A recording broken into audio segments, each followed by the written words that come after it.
For almost 30 years, the red and white of HMS Endurance has been a familiar and a reassuring sight amidst the Antarctic icebergs. First deployed here in 1967, she's the only Royal Navy vessel equipped to patrol the pack ice.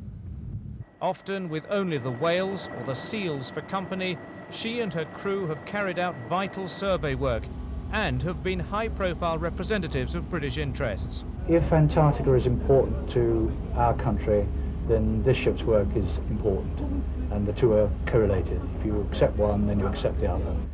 Endurance was last under threat in 1981. Commentators at the time claimed the decision to withdraw her accelerated the invasion of the Falklands. Endurance acquitted herself well during the war. Her helicopters even disabled an Argentine submarine, and after pressure from all quarters, she was reprieved. Now, the son of a famous Antarctic explorer is among those who believe Endurance is once more targeted for retirement. As always, they're trying to save money, and there are some people in the Ministry of Defence who regard the capacity to operate in the Antarctic as a luxury. Falkland Islanders reacted with dismay to Lord Shackleton's claim. Despite the post-war garrison, Endurance is still an important symbol of British commitment. I think everyone here would be very disappointed and most concerned about the whole thing. It may be a change in our status as well, perhaps.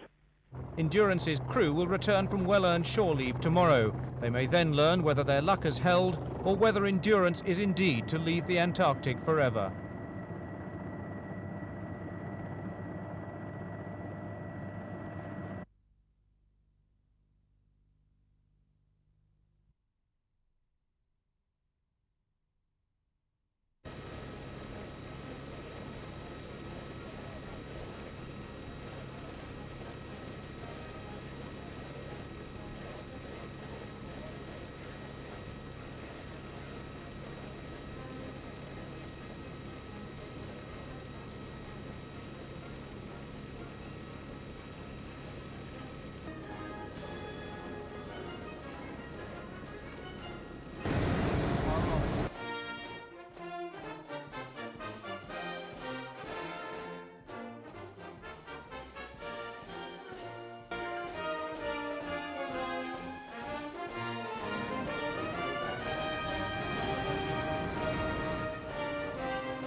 Reaching the end of its planned life after 40 years, and if the project will come from the sale of council assets.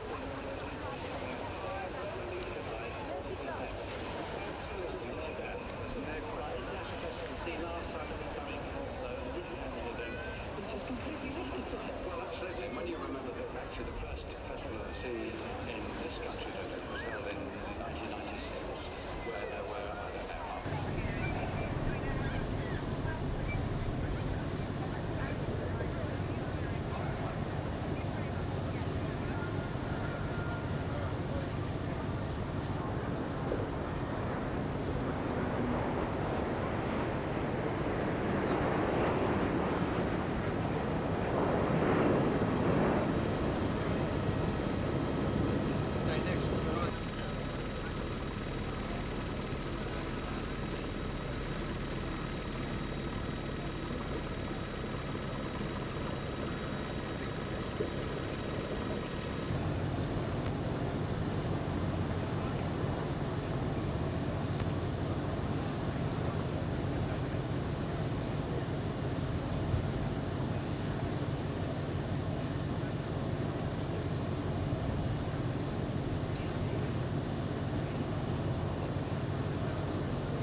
great ships, it's hard work and dangerous. Add to the hazards of mine and torpedo the bitter cold of the elements, and you'll see the need for lots of mittens and mufflers. Britain has captured nearly 500,000 tons of contraband. The embargo upon exports from Germany has already left the Nazi docks piled high with unsaleable merchandise. Imports of essential materials to Germany have shrunk to a fraction of her peacetime total.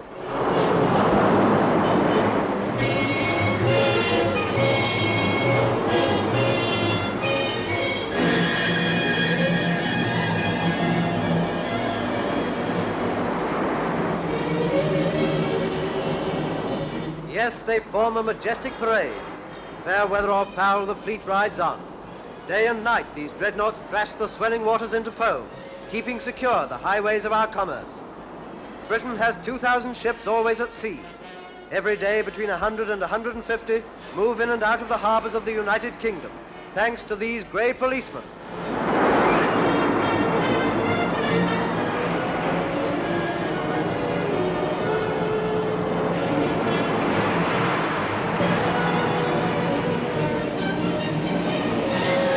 What is the Navy doing? It is doing its job so well that the Nazis have been reduced to making their attacks on unprotected neutrals. In the third month of war, neutral losses were far greater than losses to us, whom the Nazis are supposed to be fighting. In the words of the First Lord of the Admiralty, German friendship has proved far more poisonous than German enmity.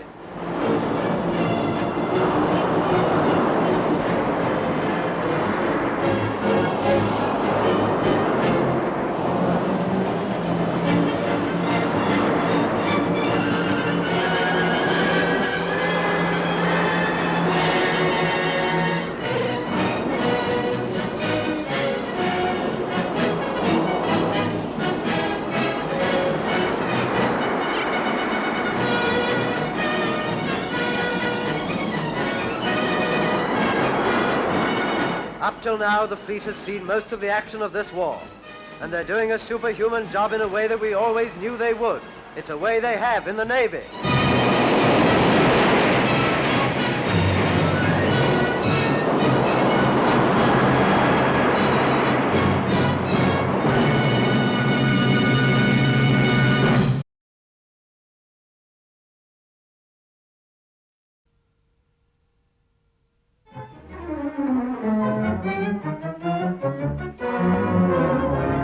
The battle story begins in Norway. Escorted by the new German cruiser Prince Eugen, the Bismarck was spotted by a British plane, heading for Denmark Straits, presumably to raid convoys. The freezing, mist-swept waters off Greenland, 8 hours flying time from Boston Harbor, became a battleground. Britain's great battlecruiser Hood, the world's largest warship, accompanied by HMS, streaking across the Atlantic, the British squadron closed in, and the mighty Hood opened fire. A direct hit from the Bismarck struck the Hood.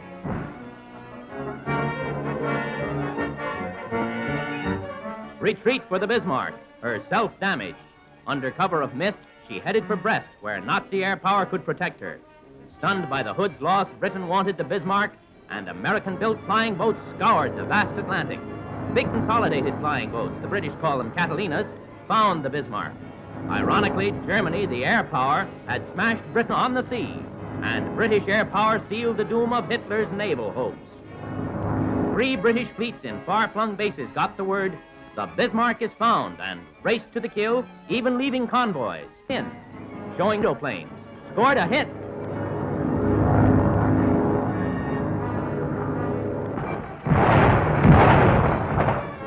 Greatest of sea hunts.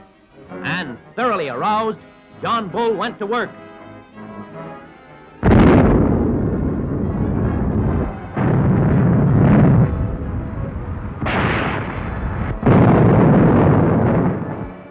Torpedoes from a British cruiser made the final kill as the Bismarck went down under blistering fire. And Britain's flag flies today over the same number of capital ships with which she began the war. Britain's future may be dark and bloody, but the Royal Navy hoists its ensign high, a symbol of dogged fight.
Bismarck opened fire, and there was a gigantic sheet of flame that shot round the front of the compass platform.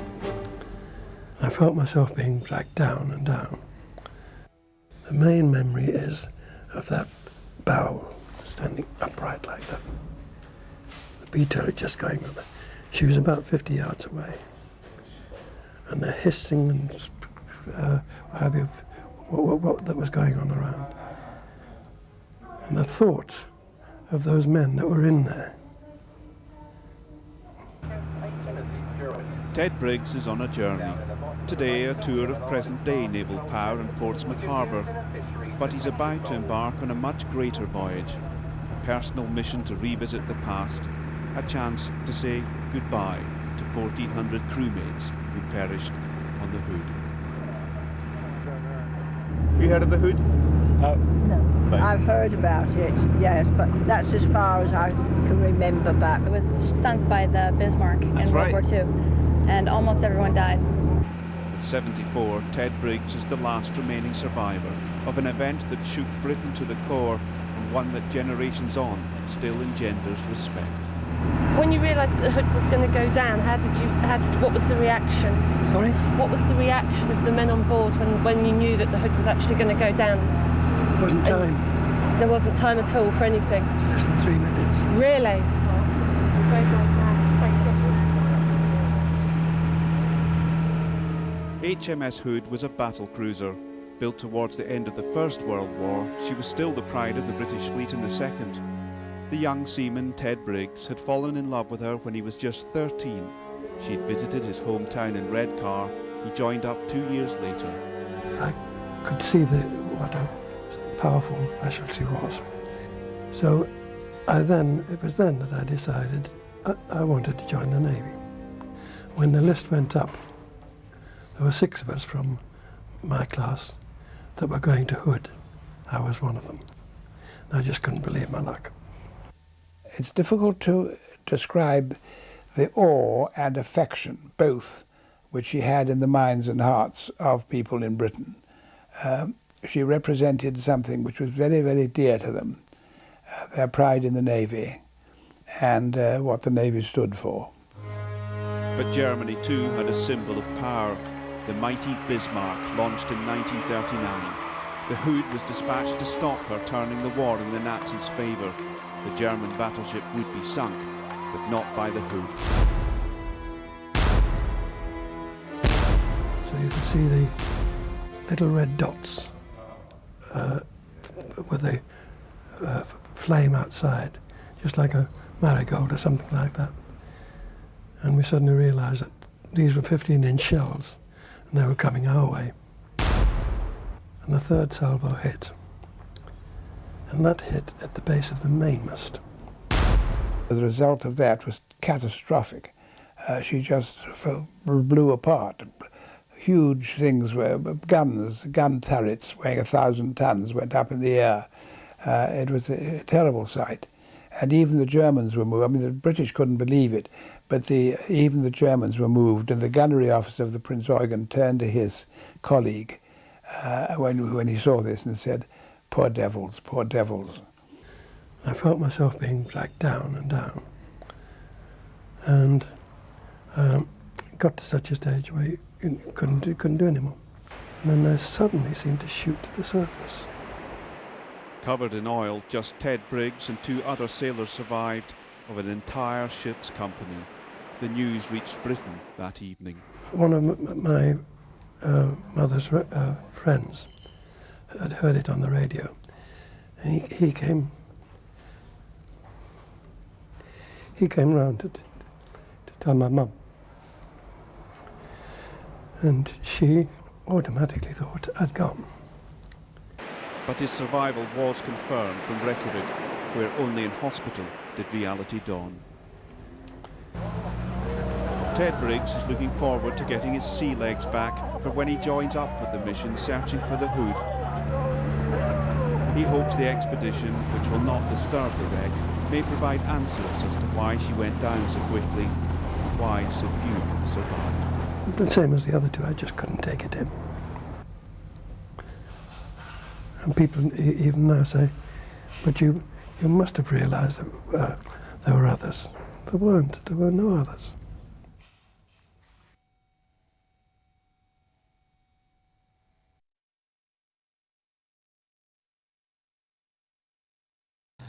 There's no doubt that she was sunk by a German shell, but the expedition hopes to shed light on how that happened so quickly. Her sides were heavily armoured, but her deck was more vulnerable to attack. At least one shell appears to have found its way into the ship's magazines, causing a deadly chain reaction. I think we're going to find that the magazines did explode, but exactly what caused them, what triggered them to explode, I think that's something that we may learn for the first time.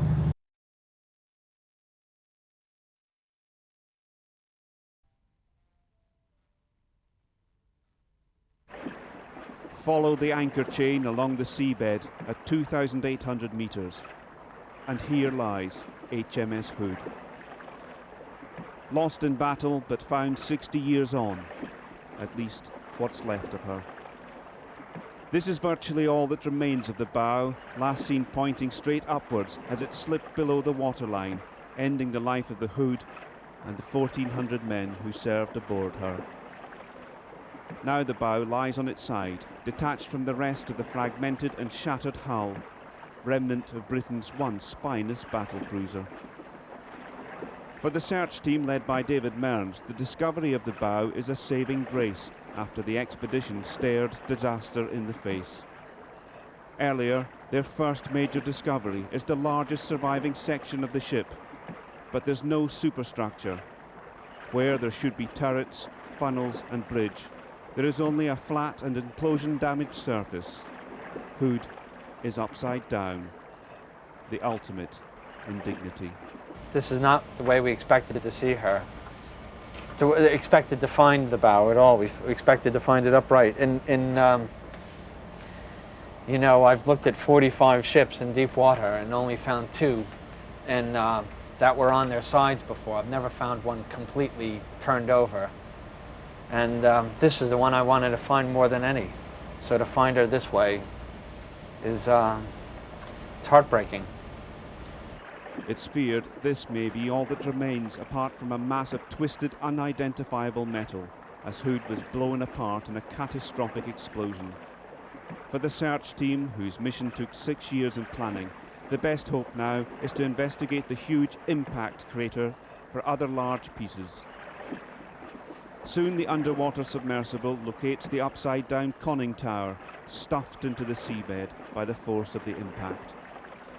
Then a turret base, its roof, sides and guns ripped away.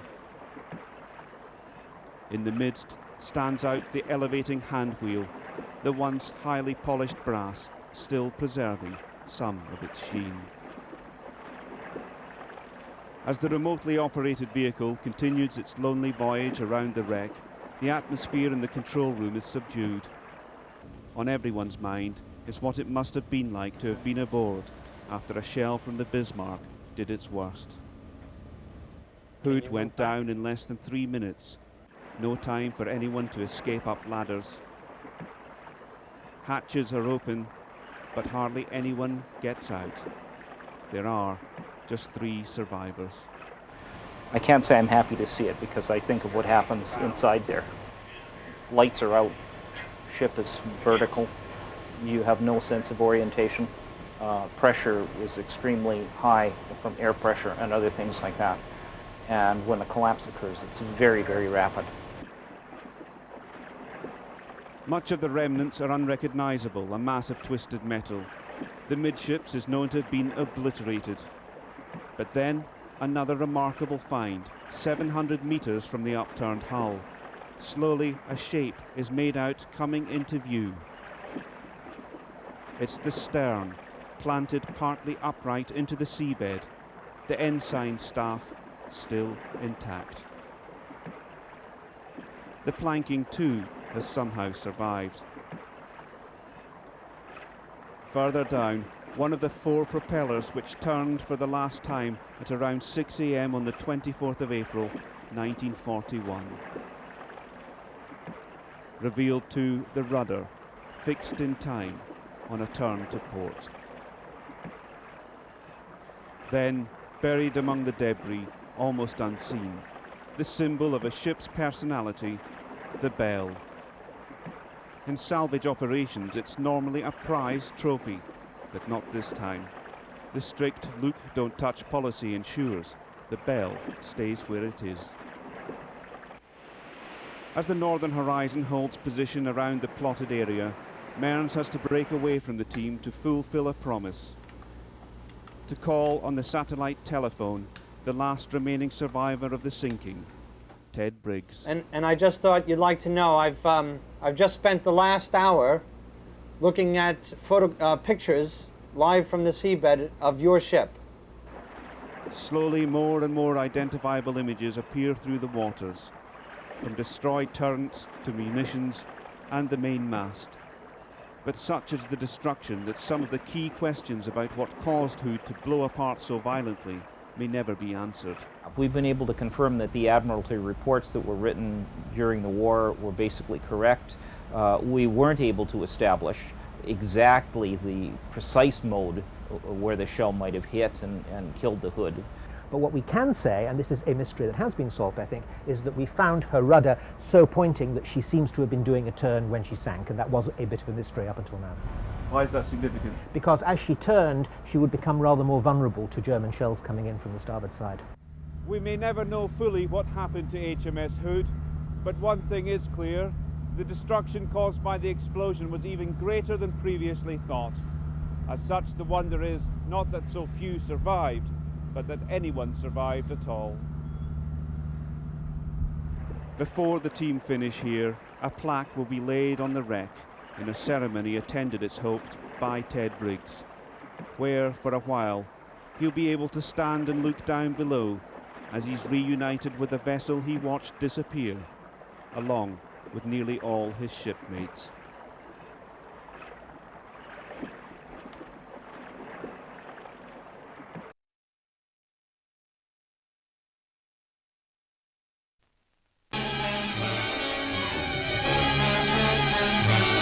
Limping into the harbor of Montevideo in Uruguay comes the German pocket battleship Graf Spee to bind the wound she received in combat. With the crew are captains of British merchant ships sunk in the 4 months of the Spee's career as a sea raider in the South Atlantic.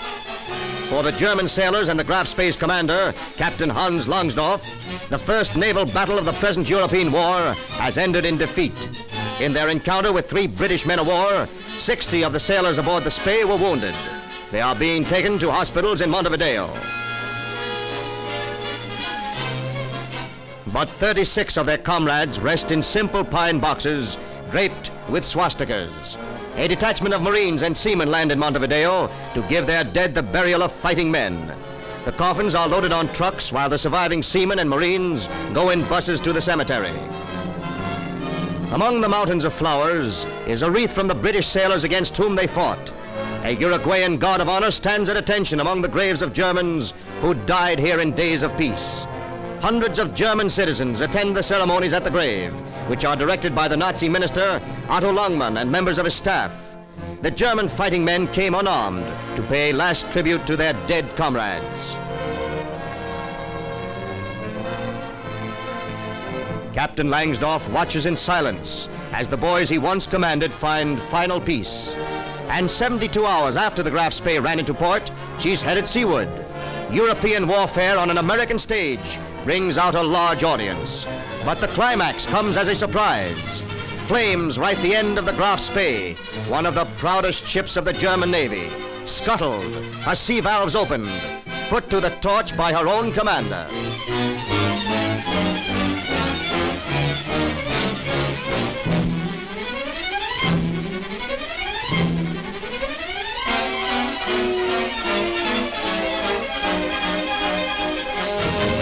Safely back to Buenos Aires comes the crew, after being picked up by a boat which had followed the battleship out of the harbor. Orders to scuttle their ship came from the High Command in Berlin. Their careers as fighting men are over, for they are to be interned in Argentina. 1,000 men originally were under the command of Captain Langsdorff, and he looks after the details of their internment as the last official act of his career. For in 3 days, Langsdorff is to end his own life with a bullet in his brain. Even as they are interned, their ship still blazes in the harbor. Scuttled in only 24 feet of water, the Graf Spee pushes her battered towers toward the sky as smoke and flame black out the career of the pride of the German Navy.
To us philatelists, stamp collectors if you will, these international changes were of absorbing interest.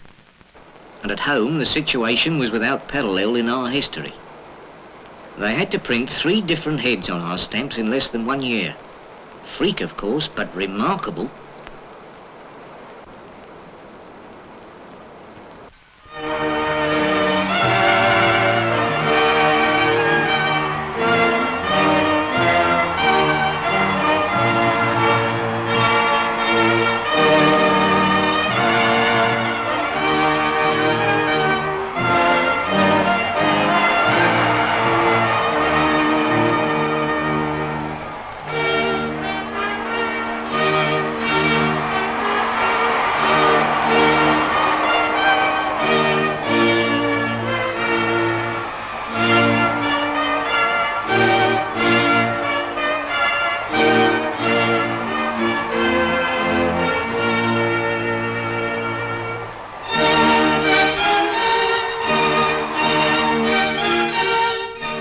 Jubilee Royal Naval Review?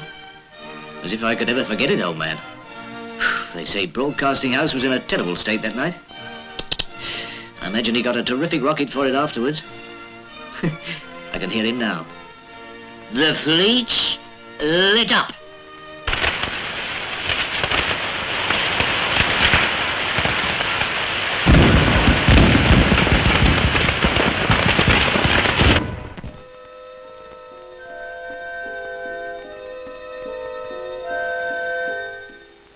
This is London. Following bulletin was issued at 9:25. The King's life is moving peacefully towards its close.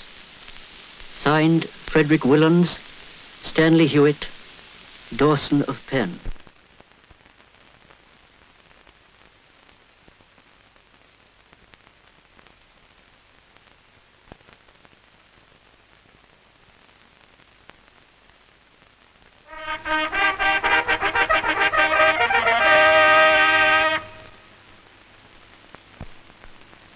Whereas it hath pleased Almighty God to call to his mercy our late Sovereign Lord King George V, of blessed and glorious memory, that the high and mighty Prince Edward Albert Christian George Andrew Patrick David is now become our only lawful king, by the grace of God, of Great Britain, Ireland, and the British dominions beyond the seas, defender of the faith, Emperor of India. God save the King.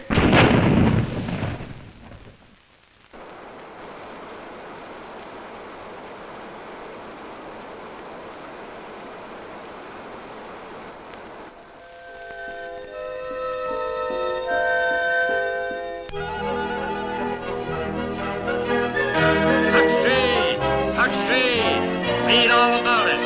Read all about it. Get your papers here. March straight. March straight.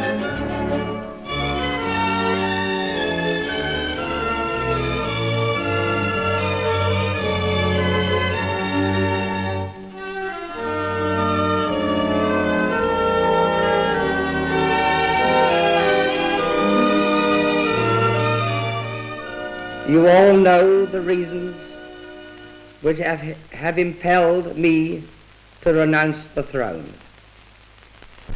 But you must believe me when I tell you that I have found it impossible to carry the heavy burden of responsibility and to discharge my duties as king as I would wish to do without the help and support of the woman I love.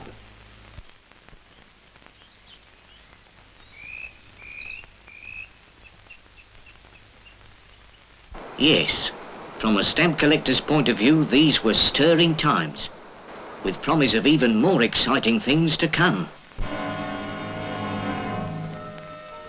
Where the light of decency still shone, men progressed. Not always with clear vision, often haltingly and with little comprehension. There were still many things left to do, still the legacy of an untidy past. Yet life was better than a century before. Given peace, men could plan their future and pursue their dreams. But all around, the darkness was encroaching.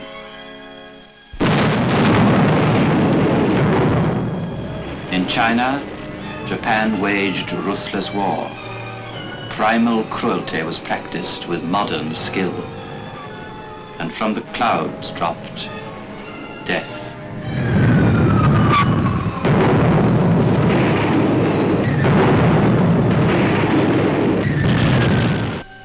In Spain, a new figure played the role of savior.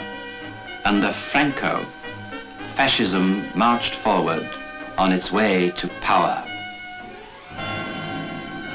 Madrid, Barcelona, Guernica. Here too, persuasion knew one form. For Europe, this was the prologue. Elsewhere, the stage was being set. Across the Rhine bridges marched the new armies of the Reich. 1936, and the forbidden Rhineland was militarized once more. Germany blazoned to the world her contempt for Versailles.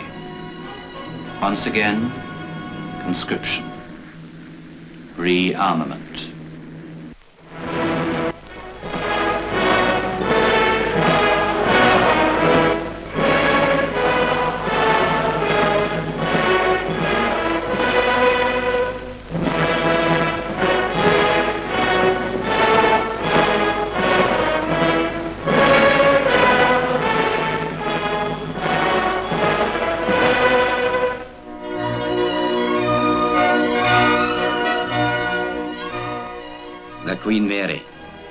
remember?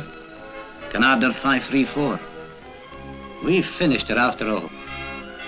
Man, she was a bonny job. Ah, you can keep your airliners and your airships. Airships. Remember what I said about them earlier on?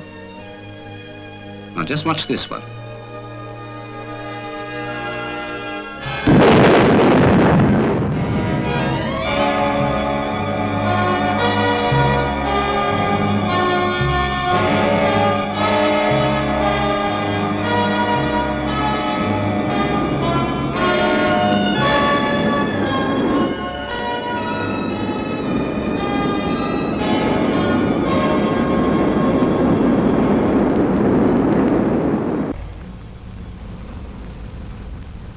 Here are some facts and figures if you're interested, which I doubt. Aviation. In 1 year, Imperial Airways carried over 68,000 passengers, 14 million letters, and covered 4.5 million miles. Television. Regular daily programs were radiated for the first time from the BBC's new television station. Broadcasting. The number of wireless licenses issued by the Post Office was over 8 million. This must have represented quite a large proportion of the listeners.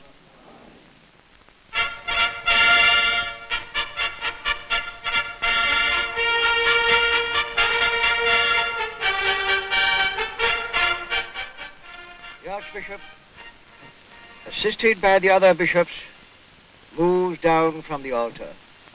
The Dean of Westminster brings the crown. The Archbishop takes it from him and lays it reverently on the King's head. And His Majesty, King George VI, is acclaimed. I'll never forget the coronation. Your Aunt Millie and me saw it all. Stood for hours, we did. All Millie could think about was her feet, but I could have stood twice as long. Yes, it was wonderful. Now look here, Millie, I says. Nobody's making you stand. You ought to be thankful you're in Britain and not in one of them countries where you have to stick your hand in the air as well.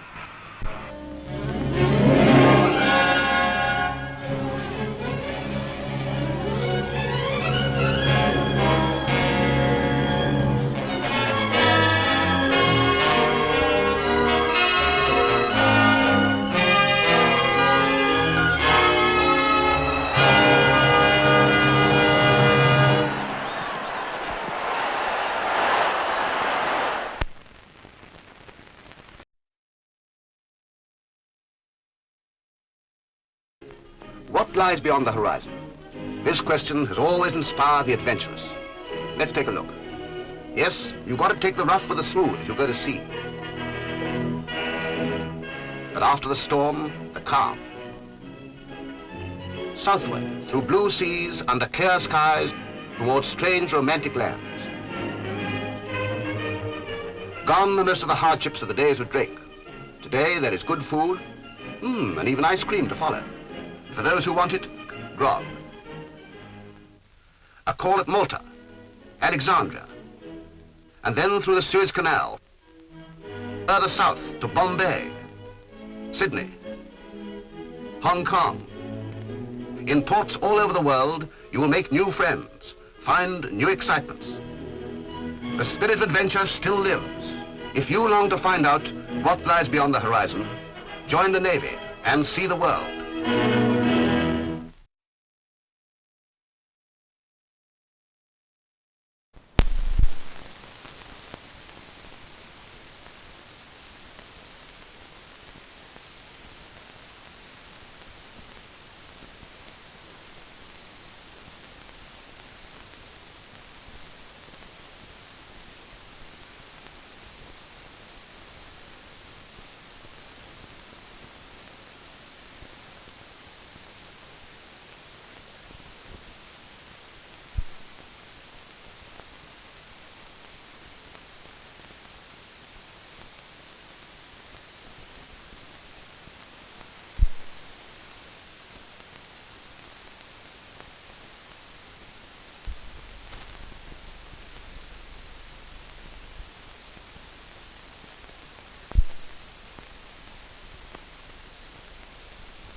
From their stations at home and abroad came ships of the Royal Navy to assemble at Spithead for the coronation review of the fleet.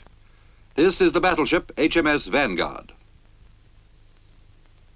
And here is the aircraft carrier HMS Eagle, one of the largest and most powerful units of the fleet. The cruiser Glasgow, typical of the ships who play so vital a part in keeping our trade routes open in time of war.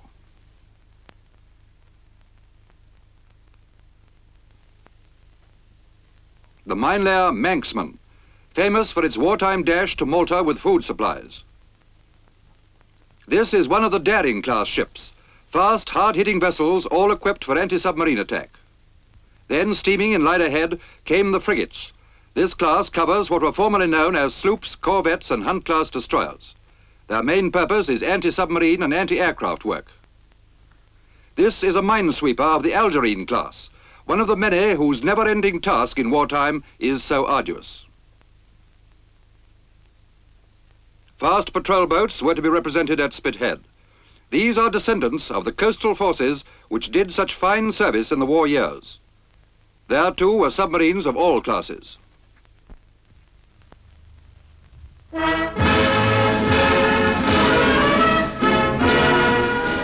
This was the scene at Spithead. Along the lines of ships at anchor in the Solent, the frigate HMS Surprise was to pass in performance of her duty as royal yacht for the Queen. At Portsmouth on Sunday, June the 14th, 1953, Her Majesty was piped on board.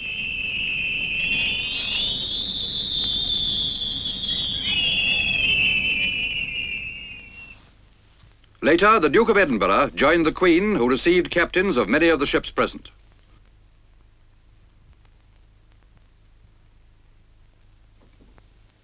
The Queen Mother and Princess Margaret were among other members of the royal family to board Surprise.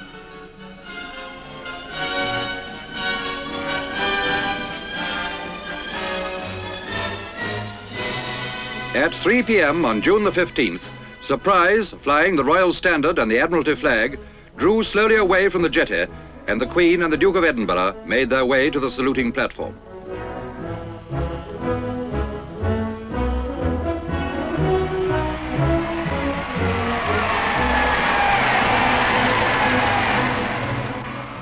The Trinity House yacht Patricia moved into place at the head of the royal procession. Among those on board were Sir Winston Churchill, who is an elder brother of Trinity House, and Mr. Clement Attlee. A royal salute of 21 guns fired by all the saluting ships greeted the royal yacht.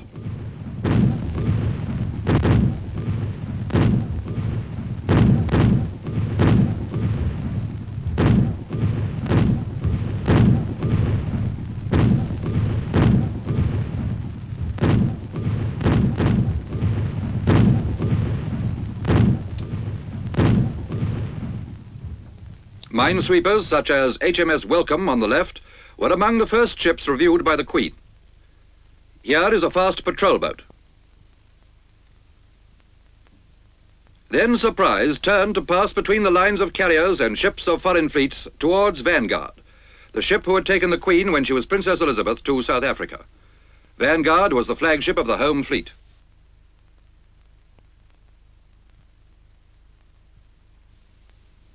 A Royal Marine band saluted Her Majesty as Surprise drew near the great battleship.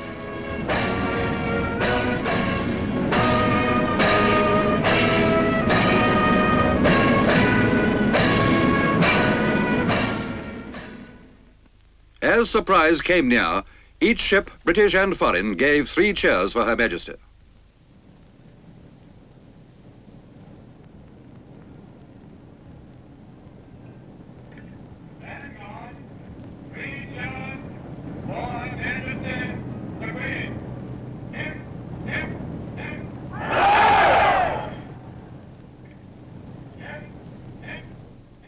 An American visitor was USS Baltimore. From France came the cruiser Montcalm. Close by was HMS Eagle, the successor to the other famous carrier Eagle, sunk during one of the Malta convoys.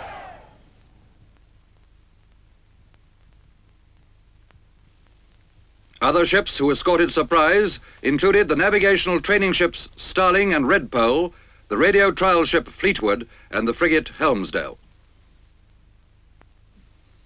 Next in the line was Indomitable, a carrier of the illustrious class.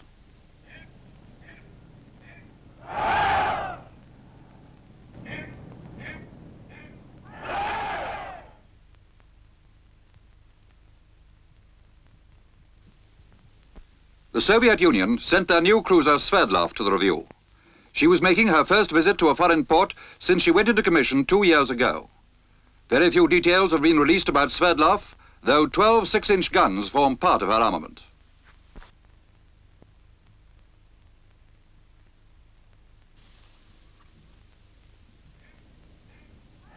The aircraft carrier Indefatigable, who during the war gave distinguished service and is now part of the training squadron. The fleet anchorage at Spithead has been the scene of many naval reviews, and many fleets, including the great D-Day Armada, have gathered here.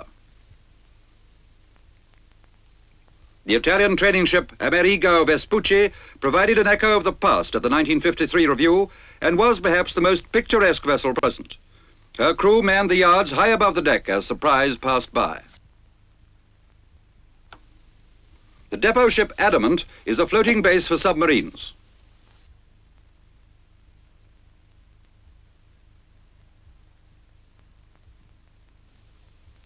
Far away in the background can be seen the 3 funnels of the Devonshire, well known for her many years' service as a cadet's training cruiser. HMS Protector was designed for net laying and target towing. The Maidstone and the Montclair, 2 more submarine depot ships. Next in the line were the submarines themselves.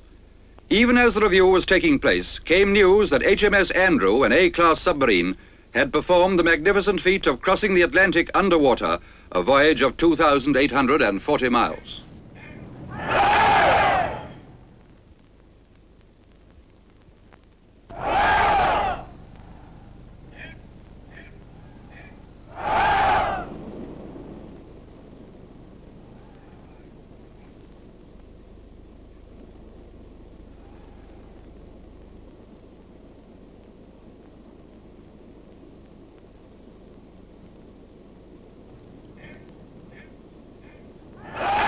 Coming back through the lines, Surprise passed yet more frigates.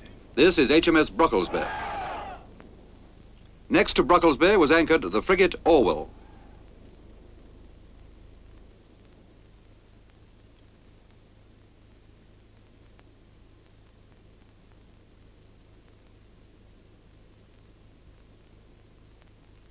Termagant, a fast anti-submarine frigate, was next to be reviewed. This is Tyrian, a sister ship of Termagant, also equipped for anti-submarine work. Moving past Tyrian, Surprise came next to the frigate HMS Tenacious.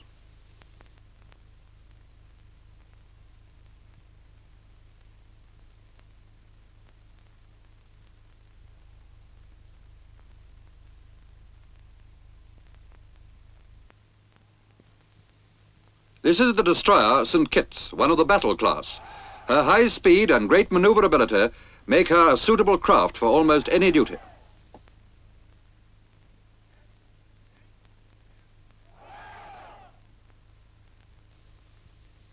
Passing between St. Kitts and her sister ship Finisterre, the royal yacht neared Barfleur, another of the battle class destroyers.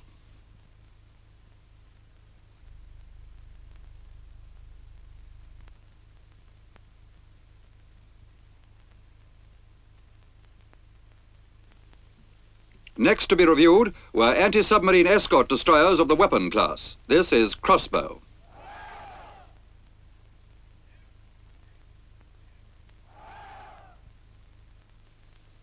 The weapon class destroyers carry squids as part of their anti-submarine armament. These are 3-barreled mortars which fire a pattern of large projectiles ahead of the ship with great accuracy. The squids are used in conjunction with ASDIC sets which reveal the range, depth and direction of submarines.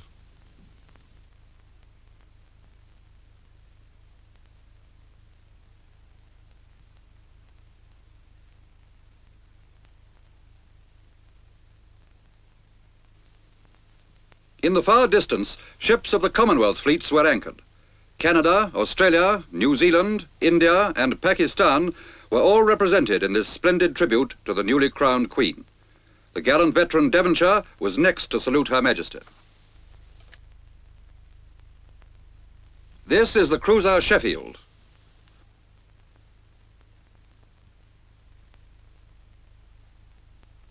Then came Swiftshire, flagship of the home fleet flotillas.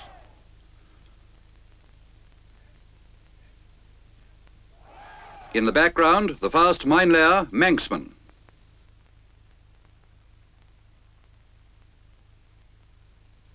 The cruiser Gambia, flagship of the Mediterranean flotillas. She is a colony-class cruiser of 8,000 tons and carries 9 6-inch guns as main armament.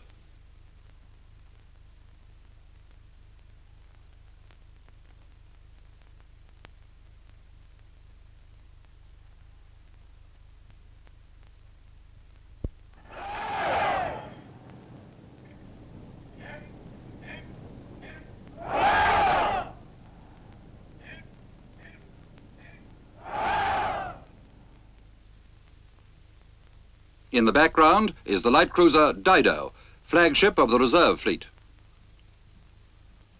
The cruiser Glasgow was the last ship the Royal Yacht passed on the line. She was the flagship of the Commander-in-Chief of the Mediterranean Fleet. Glasgow is one of our largest cruisers of some 9,000 tons.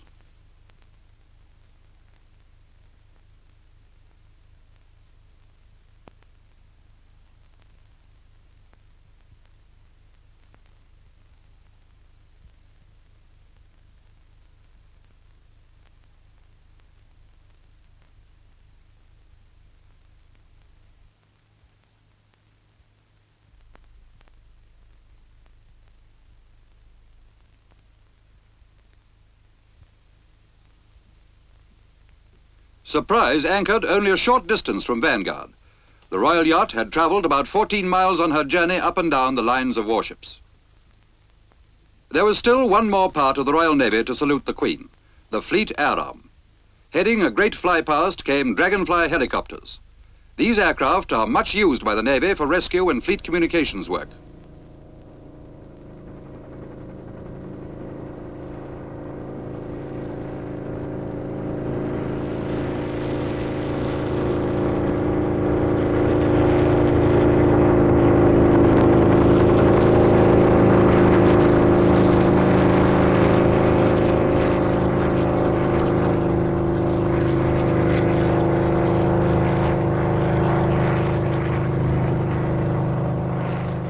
The flag officer in command of the fly-past flew a Vampire jet fighter across Spithead.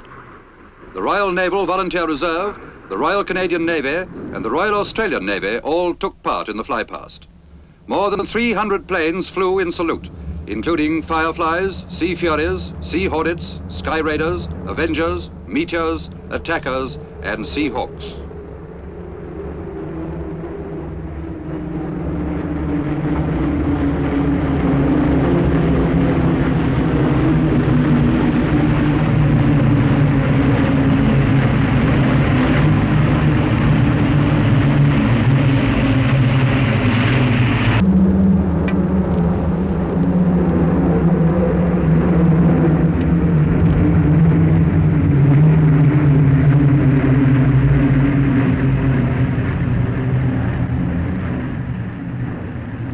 Flying overhead, it was possible to see more than 300 ships of the Royal Navy, the Commonwealth and foreign fleets, the Merchant Navy and fishing fleets.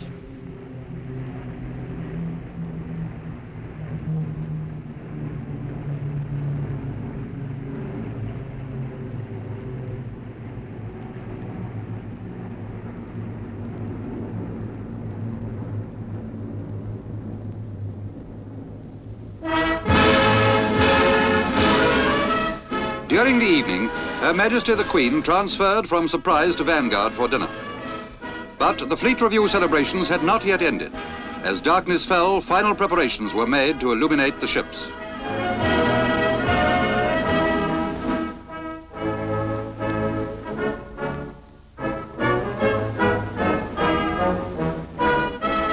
At 10:30, at a signal given by Her Majesty, the darkened fleet was lit by 1,000,000 twinkling lights.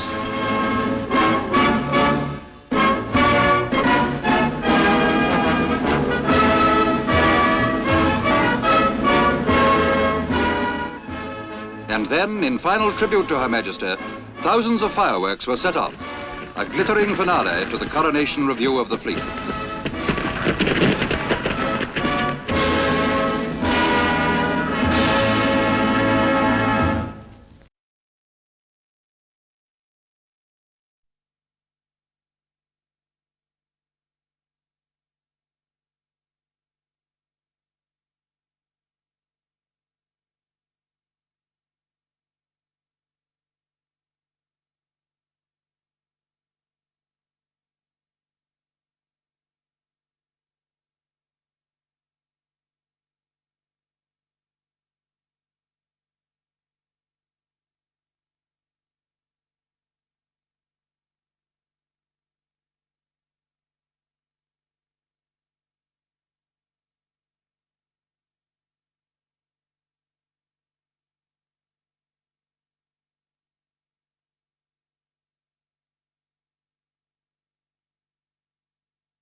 This is a Now It Can Be Told story. 4:25 in the Mediterranean on the afternoon of November the 25th, 1941. A salvo of torpedoes fired at close range struck HMS Barham. The stricken battleship heeled over to port. Within 4 minutes of being hit, her after magazine blew up. She sank with a loss of 859 lives.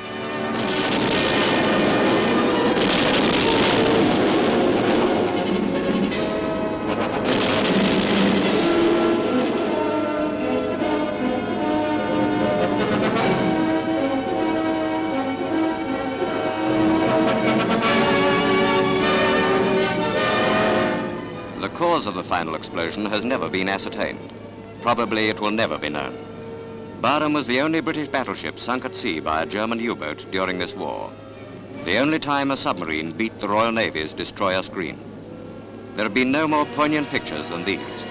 We pay tribute to the gallant crew of HMS Barham and salute the end of a noble ship.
300 ships of the British Empire and foreign fleets wait in line in the Solent, the narrow strip of water between the coast of Hampshire and the Isle of Wight. For more than 400 years, British ships have gathered here for review by the Sovereign. Soon, to celebrate Her Majesty's coronation, the dispatch vessel Surprise will sail out from Portsmouth bearing Queen Elizabeth along the lines of warships and merchantmen. The Queen is piped aboard.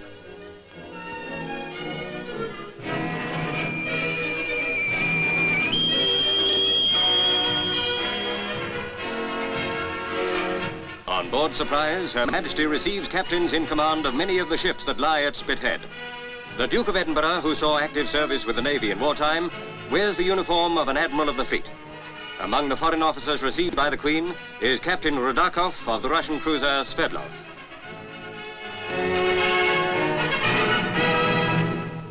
Sir Winston Churchill, as an elder brother of Trinity House, boards Patricia, which will lead the royal yacht in the review procession. Mr. Attlee is another guest on the same vessel.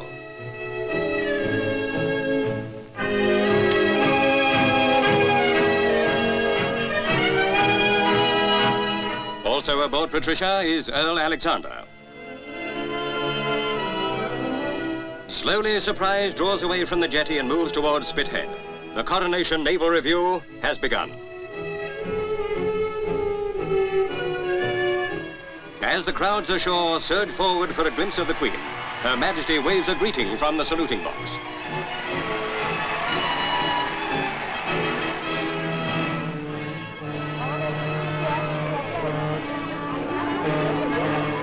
In lines stretching for 7 miles, the ships wait to greet Her Majesty, each dressed overall. Also aboard Surprise is Princess Margaret. As the royal yacht enters the review lines, warships of all the nations represented fire a salute of 21 guns.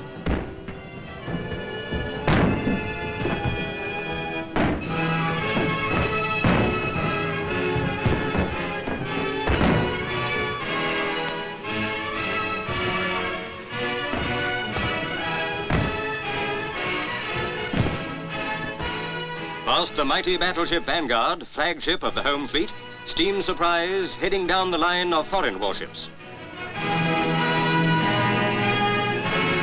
The United States heavy cruiser Baltimore, which leads the column of visiting craft. The Soviet cruiser Sverdlov, making its first visit to a foreign port since its commission 2 years ago.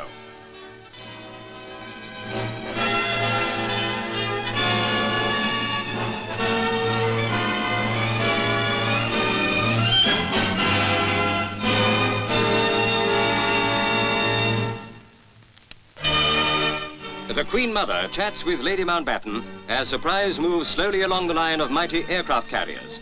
As the royal yacht passes among the fleets, cheers ring out from every vessel. The crew of the battle-class destroyer St. Kitts greets the Queen. Close by is the Italian training ship Amerigo Vespucci, a fully rigged sailing vessel. Her crew man the yards high above the deck.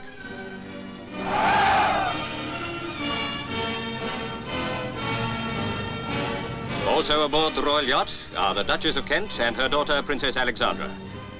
370 years ago, the first Queen Elizabeth reviewed her navy at Spithead, and since that time, many fleets have gathered here for inspection before battle. The great D-Day Armada was reviewed by King George VI. Present at this mighty naval spectacle is Lord Mountbatten. Even as the review continues, comes news that a British submarine has crossed the Atlantic without surfacing, a magnificent feat by Royal Navy personnel.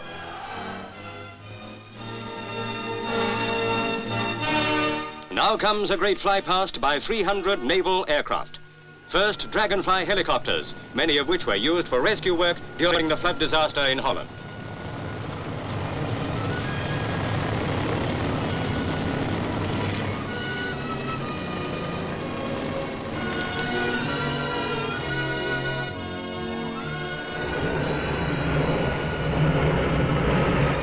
In tight formation, fighters, reconnaissance aircraft and anti-submarine planes, all designed to fly from aircraft carriers, swoop past Her Majesty in salute.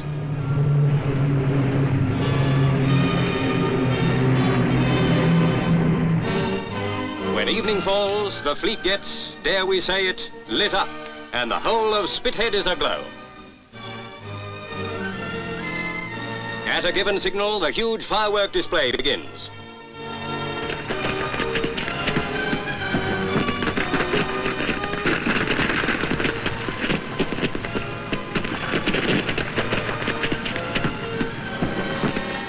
Whatever tasks the Royal Navy may be called upon to perform in the years to come, it will be, as it has always been, ready.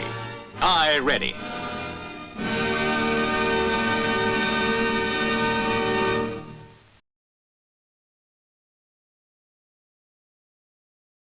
And what a way that would have been to have seen the 62 ships of 12 NATO countries at Spithead.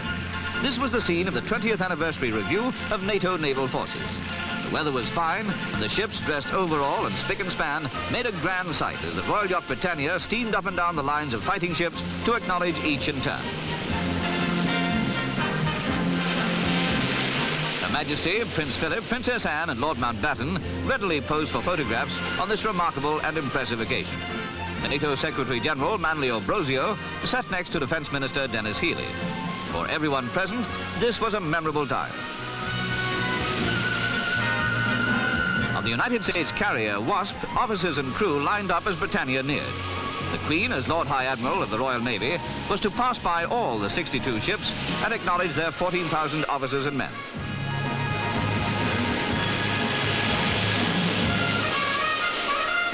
For the Prince, as a nautical man, and Her Majesty, indeed for all the royals with the sea strongly in their heritage, this was a stirring sight, added to by the appearance on the scene of the QE-2, outward bound for America.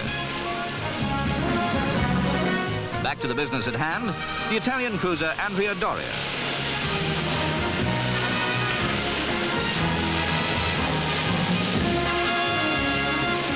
The Netherlands frigate Van Ness. In the background, the British anti-submarine frigate Eastbourne and another UK ship in the same class, Torquay. For more than 2 hours, the Royal Yacht steamed between the lines of submarines, minesweepers, frigates, destroyers and cruisers, symbols of a 20-year alliance in the Atlantic. In the words of Manlio Ambrosio, it threatens no country. It ardently pursues international cooperation. This occasion was indeed an appropriate thank you to the navies who keep the peace.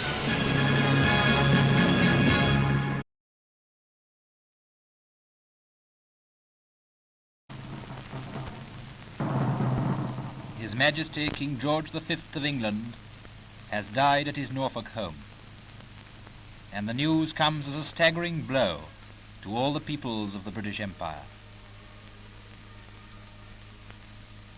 Since that memorable coronation day 26 years ago, he has become to each one of us more than a king, the father of a great family. Through 26 troubled years, through a terrible war, through times of unrest and depression, he has been a sincere and devoted leader, a wise and unselfish ruler, a king who maintained through all the storms of the 20th century the unswerving trust and love of his people. The greatest tribute we can pay him now is to remember how in all things he took part in the life of his subjects, how they shared in the joys and sorrows of the royal family. Their devotion was never more strikingly manifest than during his serious illness of 7 years ago, when daily crowds gathered outside Buckingham Palace waiting for news.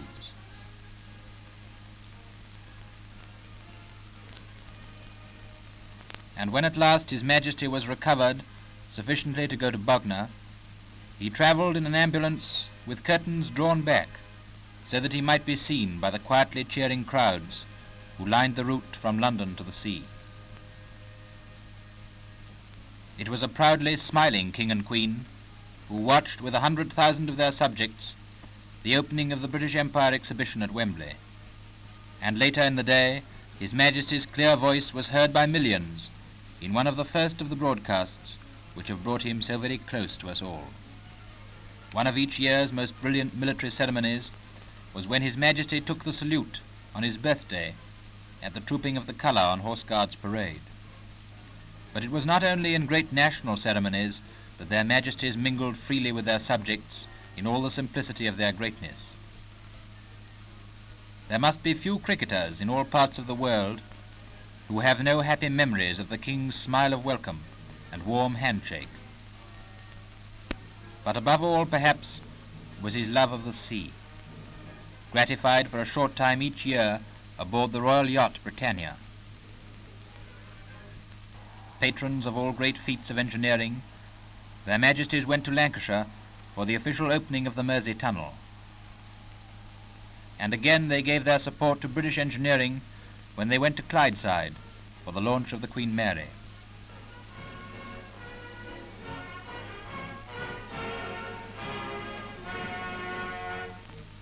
But it was during the Jubilee year that has just passed that the ever-growing loyalty and love that the Empire felt for its sovereign burst into full manifestation in the cheering and the pealing of bells and the glad music that rang round the world.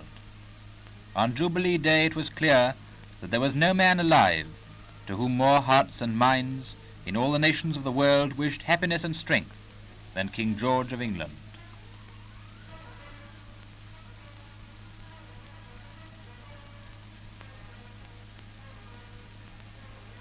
And to us, his own people, he had grown so close that to each and all his welfare had become a matter of personal concern.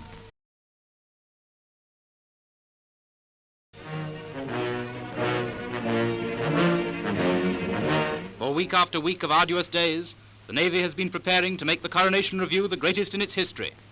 Days of stress and strain, days of endless rehearsal, days that seemed all too short to get ready for the dazzling display that was to come. For the Navy remembers that, like his father, George VI is a sailor king who received his final training at the Royal Naval College at Dartmouth, whose first after-school memories must be of life at sea with the Grand Fleet. Small wonder at the warmth of Portsmouth welcome the day before the review as their Majesties arrive at the South Railway jetty to embark on the royal yacht Victoria and Albert.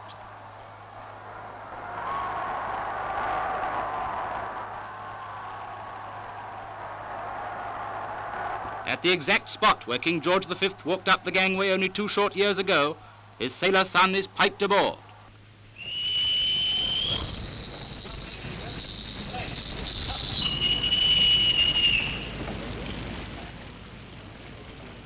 And the salute of 21 guns booms out over the Solent and echoes back seconds later.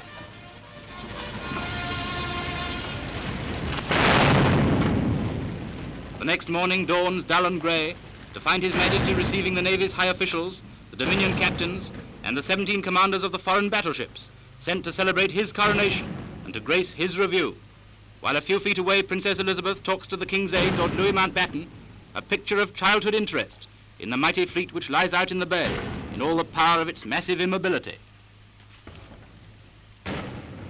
Their Majesties and the Princess go up to the bridge.